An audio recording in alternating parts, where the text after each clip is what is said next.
오늘은 2024년 종려주일입니다. 여러분, 종려주일은 금방도 제가 예배 시작하면서 말씀도 드렸고 우리 장로님 기도도 하셨습니다마는 종려주일을 왜 종려주일이라고 한다고요? 예수님께서 2000년 전 오늘 저와 여러분과 온 인류를 구원하시기 위해서 십자가 지시러 예루살렘에 올라가실 때 많은 사람들이 종려나무 가지를 베어 가지고 와서 흔들며 예수님을 환호하고 환영했던 그런 날이라서 팜 선데이, 종려주일이다, 그렇게 얘기합니다. 자, 여러분, 오늘 말씀에서 보는 것처럼 예수님이 예루살렘 성에 들어가실 때 뭐를 타고 들어가셨다고 말씀하셨어요? 나귀 새끼를 타고 들어가셨다. 여러분, 예수님은 우리가 잘 아는 것처럼 유대인의 왕이고 만왕의 왕이신데 그 왕의 행차답게 아주 멋진 말, 백마, 그죠? 그런 걸 타고 들어가셔야 어울릴 텐데 예수님이 그런 말이 아니라 나귀 새끼를, 아주 굉장히 볼품없는 나귀 새끼를 타고 들어가셨다는 거죠. 왜 그렇게 하셨다고요? 그것은 말을 주님께 드릴 사람이 없어서가 아니고 예수님이 내가 누구인가를 이제는 분명히 드러내 보여주시기 위해서 그렇게 나귀 새끼를 타고 들어가신 거죠. 예수님은 구약 성경에 오시기로 예언되어져 있는 그런 유대인의 왕이요 우리의 구원자다 라고 하는 사실을 분명히 드러내 보여주기 위해서 나귀 새끼를 타셨다. 여러분, 그게 어디에 예언되어져 있다고요? 구약 성경 스가랴 9장에 예언되어져 있다 그랬죠? 다시 한번 보겠습니다. 시작. 시온에 따라 크게 기뻐할지어다. 예루살렘에 따라 즐거이 부를지어다. 보라, 내 왕이 내게 임하시나니 그는 공의로우시며 구원을 베푸시며 겸손하여서 나귀를 타나니 나귀의 작은 것 곧 나귀 새끼니라. 아멘. 여러분, 이게 여러분 구약 성경 스가랴 9장에 기록된 말씀이에요. 스가랴서는 예수님이 오시기 전 한 400년 500년 전에, 50년 전도 아니고 400년 500년 전에 기록된 책이에요. 그런데 예수님에 대한 말씀이 아주 너무나도 정확하게 기록되어 있다는 거예요. 시온에 따라 기뻐하라, 즐거워하라. 보라, 내 왕이 내게 임하시는데 그는 공의로우시며 구원을 베푸시며 겸손하여서 뭘 타신다고요? 나귀를 타시느니 곧 나귀의 작은 것 곧 나귀의 새끼를 타신다. 그래서 사실은 이제 2000년쯤 이맘때 6월절이 가까우기 때문에 많은 유대인들이 예루살렘 성전으로 모여서 하나님 앞에 제사를 드리는데 보통 이 6월절을 맞아서 예루살렘 성으로 순례하는 사람들은 다 일반적으로는 걸어가는 게 원칙입니다. 걸어가는 게 원칙인데 성경도 보면 예수님께서 어디 다니실 때 뭘 타고 다니셨다는 기록이 없어요. 그런데 이날만큼은 뭘 타시겠다는 거예요? 나귀 새끼를 타시겠다는 거예요. 뭘 보여주시기 위해서?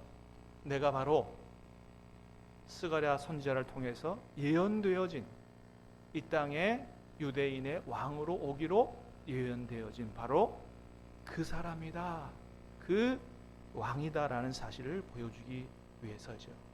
여러분, 놀랍지 않습니까?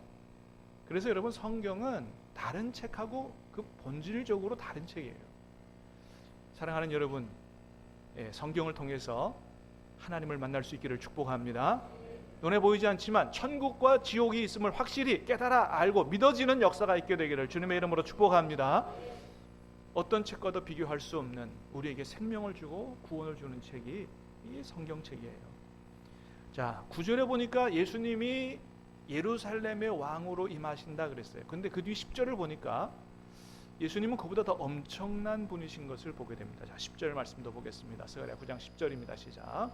내가 에브라임의 병거와 예루살렘의 말을 끊겠고 활도 끊으리니 그가 이방 사람에게 화평을 전할 것이요 그의 통치는 바다에서 바다까지 이르고 유브라데 강에서 땅 끝까지 이르리라. 아멘.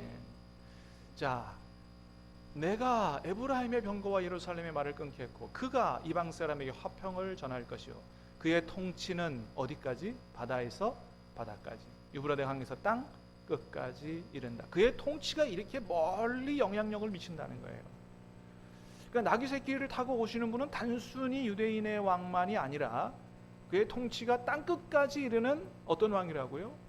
온 세상의 왕이요 만왕의 왕이시라는 것을 말씀해 주는 것입니다. 그렇게 예수님께서는 사실 이전에는 유대인들이 예수님을 보고 잘못된 메시아관과 잘못된 이해, 잘못된 기대를 가지고 예수님의 메시아 사역이 방해를 받을까봐 어디 가서 말하지 말라 꺼리셨어요. 근데 이제는 마지막 때가 되고 십자가를 지시러 올라가시는 그때는 어떻게 해요? 내가 누군지를 그대로 드러내려고 나귀 새끼를 타셨다.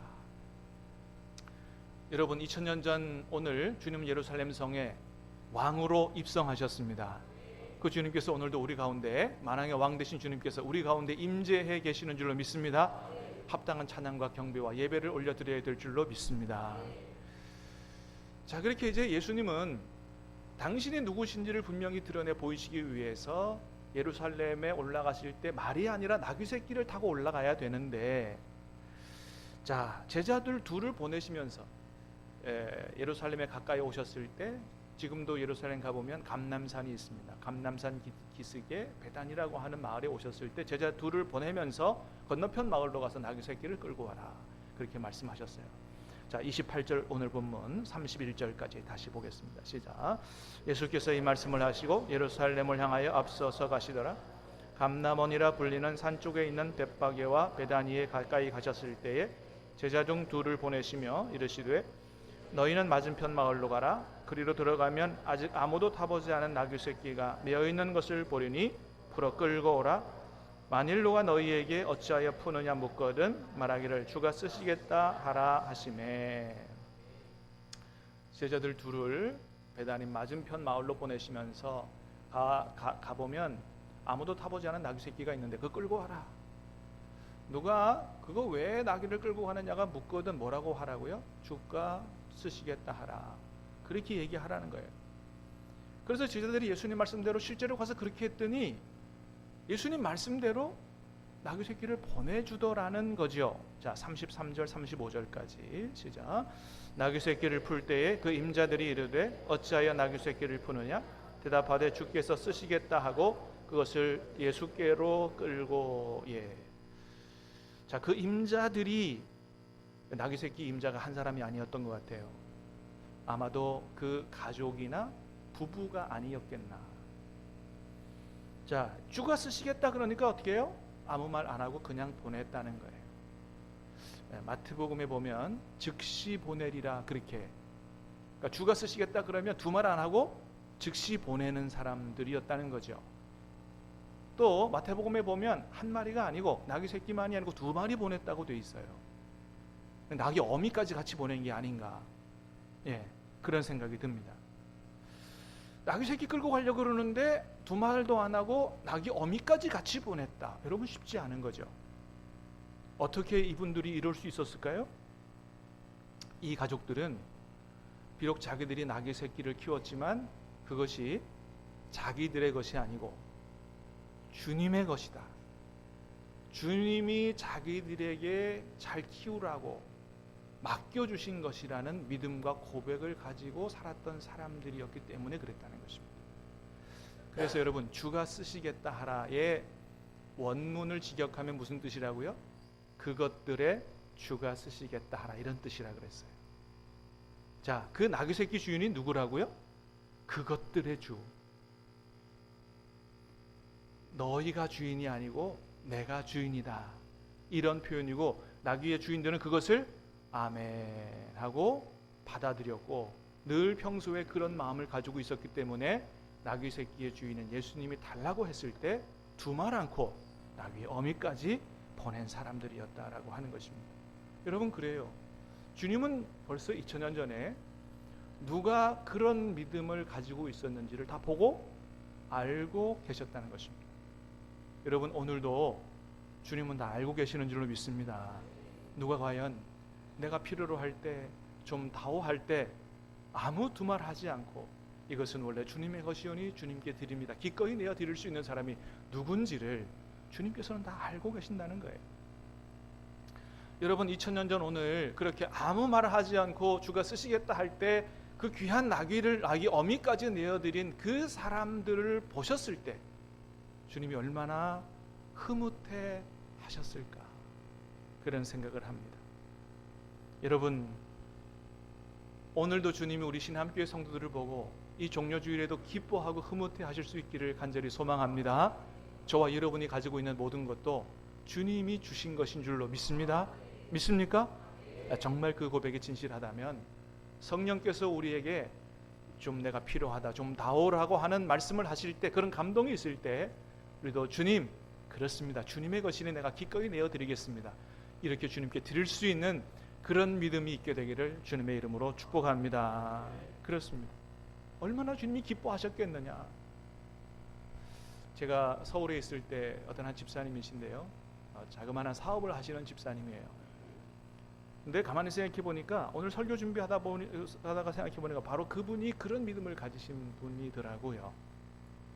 이분이 거의 한 10년쯤 된 것 같아요. 10년 전서부터 저에게 항상 주위에 있는 좀 도울 만한 아이들이 있으면 도우라고 장학금을 1년에 수백만 원씩 보내옵니다. 그래서 어제도 3명에게 100만 원씩 이게 흘려보냈어요. 자신의 이름은 철저히 드러나지 않습니다. 근데 이분이요, 나이가 너무 많으셔가지고 하나님 앞에 나는 이제 돈 필요 없어, 이런 분이 아니에요. 이분의 나이가 한 40 후반에서 50 초반이고요. 또 아이들도 직접 지금 학령기 아이를 키우고 있는 그런 집사님이십니다. 그런데 그렇게 자신에게 하나님이 주셨다라고 믿고 그 고백으로 흘러갈 수 있도록 그렇게 하시는 분이에요. 어제도 제가 그분이 주신 것들을 흘러보내면서, 야, 그래, 정말로 이분이 나귀의 주인의 믿음과 마음이 없었다면 어떻게 그럴 수 있었겠느냐, 그런 생각이 들더라고요. 그래서 여러분, 하나님이 그분의 사업을 얼마나 축복하시는지, 코로나로 그렇게 어려울 때도 이분의 사업은 아주 잘 됐습니다. 근데 작년은 정말 어려웠다 그러더라고요. 작년이 그렇게 어려웠는데 얼마 벌었느냐, 얘가 얘기할까 말까 다 고민하다가 하나님이 얼마나 축복하시는가를 제가 말씀드리려고 2억 벌었대요. 그렇게 어려웠는데 2억 벌었대. 여러분, 그렇게 하는데, 그런 믿음을 가지는데 얼마나 하나님이 기뻐하시겠어요? 얼마나 축복하시겠어요? 사랑하는 여러분, 간절히 바라기는 우리 신함교회 성도님들도 그런 믿음, 그런 영성을 가지심으로 말미암아 하나님께서 마음껏 기뻐 축복하실 수 있는 그런 저와 여러분 될 수 있기를 주님의 이름으로 축복합니다. 자, 2000년 종료주일에 그렇게 나귀 새끼를 기꺼이 내어드렸던, 그래서 주님 앞에 기쁨됐던 이 사람 말고도 주님 앞에 기쁨됐던 사람들이 또 있습니다. 그분이 누구냐 하면, 그 사람들이 바로 예루살렘 성으로 들어오실 때 주님을 환영하면서 찬양을 드렸던 제자들입니다. 자, 오늘 본문의 37절 38절 두 절 말씀 보겠습니다. 시작. 이미 감난산 내리막길에 가까이 오심에 제자의 온 무리가 자기들이 본 바 모든 능한 일로 인하여 기뻐하며 큰 소리로 하나님을 찬양하여 이르되 찬송하리로다, 주의 이름으로 오시는 왕이여, 하늘에는 평화요 가장 높은 곳에는 영광이로다 하니. 아멘. 예루살렘 성에 예수님 들어오실 때 힘을 다하여 찬양한 사람들이 있었다. 이 사람들이 바로 제자들이라고 말씀합니다. 그 제자들이 찬양합니다. 찬송하리로다, 주의 이름으로 오시는 왕이여, 하늘에는 평화요 가장 높은 곳에는 하나님께 영광이로다. 이렇게 주님이 우리를 구원하러 유대인의 왕이, 자기들의 왕이 오실 때 그렇게 기뻐하며 찬양을 드린 사람들이 있는데, 이런 역사적인 날에도 여전히 기뻐하지 못하고 찬양하지 못하는 사람들이 있더라. 누구예요? 바리새인들이라고 기록합니다. 39절 시작. 말하되 선생이여, 당신의 제자들을 책망하소서 하거늘. 전혀 그 기쁨에 동참하지 못하는 거예요. 예수님 눈앞에 보면서도 예배하지 못하는 거예요. 그랬더니 예수님 뭐라고 말씀하세요? 내가 너희에게 말하노니 만일 이 사람들이 침묵하면 돌들이 소리 지르리라. 그러니까 그들이 찬양한 것, 제자들이 찬양한 것 잘했다는 거예요, 못했다는 거예요? 잘했다는 거죠. 주님이 그 찬양을 기뻐 받으셨다는 거죠. 여러분, 오늘 2024년 종료주일에도 주님이 우리 가운데 오시는 줄로 믿습니다. 우리도 주님 앞에 주님께서 기뻐 받으시도록 온전한 찬양, 진정한 찬양과 예배를 올려드려야 될 줄로 믿습니다. 특별히 오늘이 우리 찬양 중심 예배로 이렇게 뜨겁게 주님을 찬양하며 예배하게 된 게 얼마나 잘된 건가, 그런 생각을 해봅니다. 여러분, 우리가 아는 것처럼 우리 하나님은 특별히 찬양을 좋아하시는 줄로 믿습니다. 무엇보다 더 좋아하신다고 말씀하세요? 황소를 드림보다 더 찬양을 좋아하신다고 말씀하세요. 그러므로 오늘도 우리가 마음을 다하여 드린 이 찬양을 주님께서 흐뭇해하시고 기뻐 받아 주신 줄로 믿습니다. 저 미국에 가면 세계적으로 아주 유명한 신학교가 있어요. 프린스턴 신학교라고. 그 신학교에 교수님 한 분이 계셨는데 예배 시간에 도무지 찬양을 안 하시는 분이 계셨대요. 강의할 때는 막 침이 튀기려 하고 막 열정적으로 강의하고, 그렇게 하시는 분이 예배 시간만 되면 입이 꼭 닫히는 거예요. 철문이 닫히듯이 꽉 닫히는 거예요. 근데 어느 날 예배 시간인데 놀랍게도 그분이 큰 소리로 열정적으로 찬양을 하더래요. 아니 도대체 이게 무슨 일이냐, 주위에 있는 사람들이 다 놀라가지고 나중에 알아보니까 그분이 그 예배 전날 꿈을 꿨답니다. 천국 가는 꿈을 꿨대요. 천국 문 앞에 가니까 천사가 기다리고 있는데 그 천사가 하는 말이 무슨 얘기를 하냐 하면, 이곳은 신학 잘하는 사람은 필요 없습니다. 오직 찬양하는 사람이 필요합니다. 이런 얘기를 했대요. 그 꿈에 너무 놀란 거죠. 여러분, 그래요. 신학을 하고 성경을 많이 하는 게 중요한 게 아니에요. 신학을 하고 성경을 통해서 하나님을 바로 알고 그분께 온전한 찬양과 경배를 드리는 믿음이 중요한 것입니다. 여러분, 우리가 배우는 모든 말씀들, 모든 지식들, 그것으로 끝나지 않고 저와 여러분에게 믿음으로 화할 수 있게 되길 바라고 하나님을 온전히 섬길 수 있는 저와 여러분 될 수 있기를 축복합니다. 바리새인들 보세요.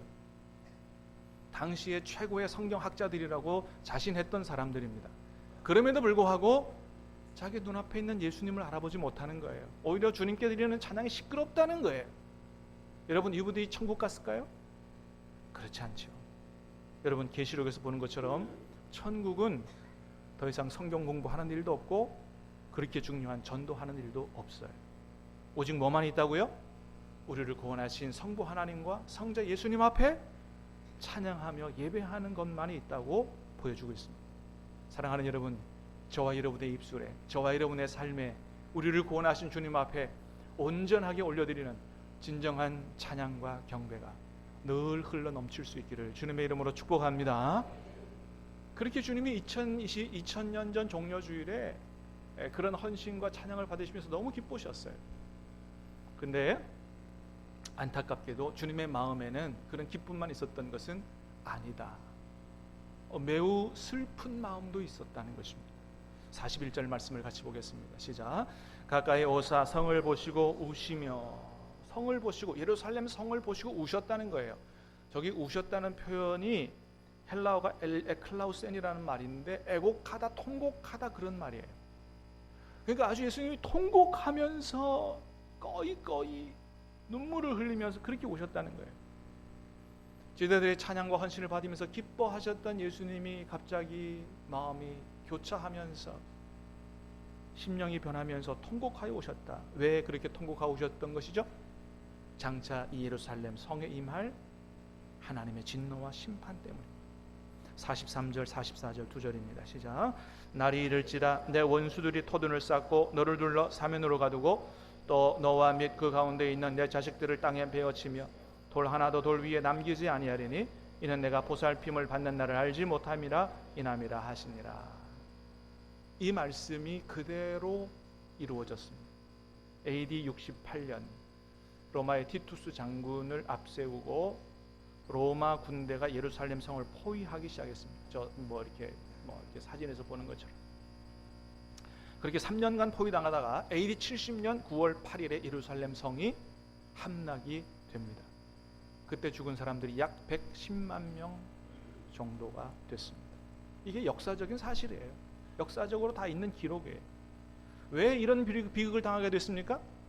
예수님을 거부했기 때문입니다. 하나님이 돌보시는 나를 알지 못했어요. 평화에 관한 일을 알았으면 좋았을 텐데 어떻게 해야 하나님과 화해할 수 있고 평화를 가질 수 있는지에 대해서 무지했습니다. 여러분, 지금이 기회인 줄 믿습니다. 지금이 구원의 날이고 은혜 받을 때인 줄로 믿습니다. 그렇습니다. 여러분, 근데 놀라운 건 뭐냐 하면 저기에서 110만 명이 죽었는데 주님의 제자들, 그리스도인들은 포함되지 않았다는 거예요. 왜냐하면 AD 68년에 로마 군대가 저렇게 예루살렘 성을 포위하고 예루살렘을 공격하기 전에 로마에서 아주 정세가 급변하게 돌아갔습니다. 네로 황제, 기독교인들을 그렇게 핍박하고 죽였던 네로 황제가 정신병에 걸렸고 나중에 자살로 생을 마감하지요.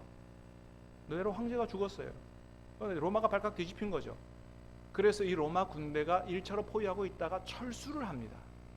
그 철수할 때 제자들이 예수님의 말씀을 기억하고 예루살렘 성을 빠져나와서 펠라산으로 도망했다 그래요. 그래서 목숨을 건졌다는 것입니다. 이때 기억했던 말씀이 뭘까요? 누가복음 21장 20절 21절 같이 봅니다. 시작. 너희가 예루살렘 군대들에게 에워싸이는 것을 보거든 가까운 줄 알라. 그때 유대에 있는 자들은 산으로 도망할 것이며 성내에 있는 자들은 나갈 것이며 촌에 있는 자들은 그리로 들어가지 말지어다. 아멘. 이 말씀을 듣고 믿은 사람들은 살았다는 것입니다. 할렐루야. 여러분, 하나님의 말씀은 그대로 이루어지는 줄로 믿습니다. 주님은 말씀하세요. 우리 앞날에는 이 예루살렘의 심판보다 더 무서운 심판이 기다리고 있다는 거예요. 여러분, 2000년 전 오늘 주님은 저와 여러분과 우리의 가족과 우리의 친구 이웃뿐만 아니고 온 세상 사람들을 구원하시기 위해서 제자들의 헌신을 받고 찬양을 받으면서 또 장차 심판받아 멸망할 예루살렘 성을 보면서 가슴 아픈 눈물을 가지고 예루살렘 성을 올라가셨습니다. 그 주님의 마음을 기억하시면서 아직도 예수님을 영접하지 못한 내 가족, 친구, 이웃을 구원하기로, 그들에게 전도하기로 결단하고 또 그런 삶을 삶으로 우리도 주님 앞에 큰 기쁨을 들을 수 있는 2024년 오늘 종려주일 될 수 있기를 주님의 이름으로 축복합니다. 기도하겠습니다. 은혜로우신 주님,